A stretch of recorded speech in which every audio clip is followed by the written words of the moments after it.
Before firing up the grill, I set up my spit. I want my chicken in the center of the grill. To ensure this, I place the empty spit in place with one fork on the far end.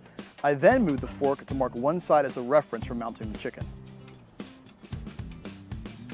With the spit ready, it's time to fire up the grill. Rotisserie chicken uses indirect cooking. In other words, the fire is kept to the sides of the meat.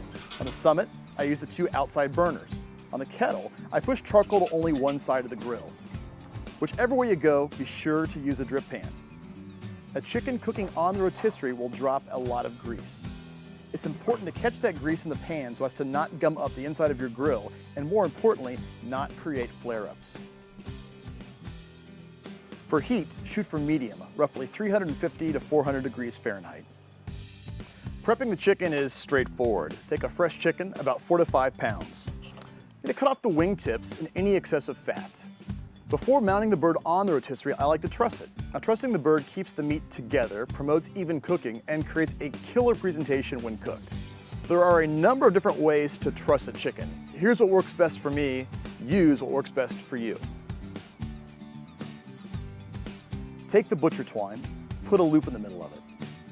Wrap the legs together, then bring the twine towards the neck of the chicken.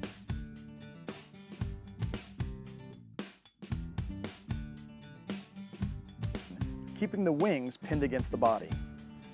Tie it off, keeping the twine as tight as possible.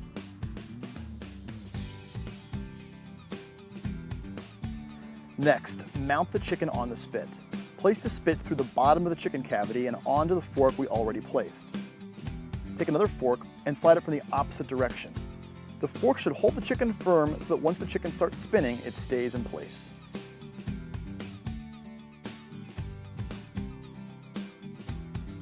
When it comes to seasoning a rotisserie chicken, I always wait until the bird is placed on the spit.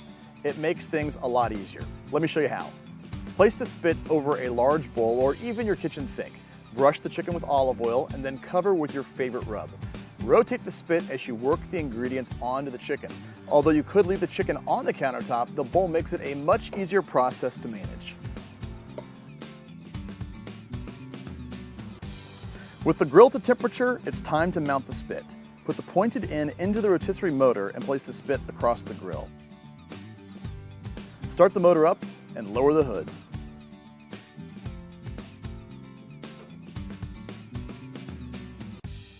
If your rotisserie spit has a counterweight, allow the chicken to rest on the spit in place without inserting the rod into the rotisserie motor.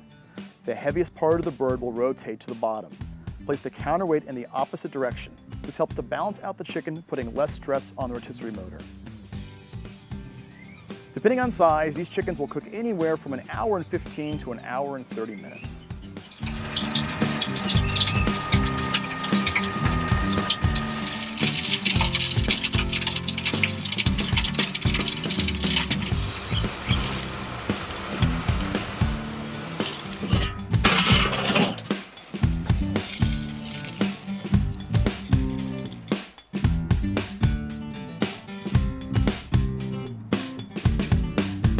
During the last 10 minutes, open the hood and check the internal temperature of the chicken.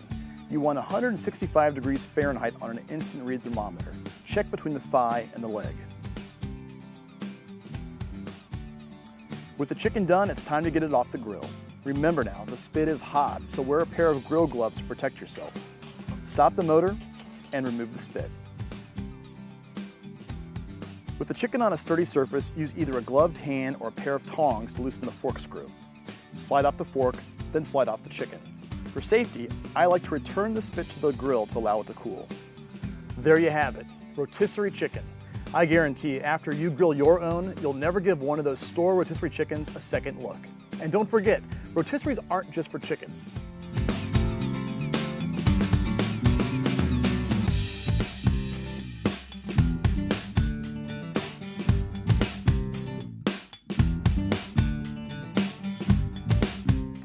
Planning your next grilled meal?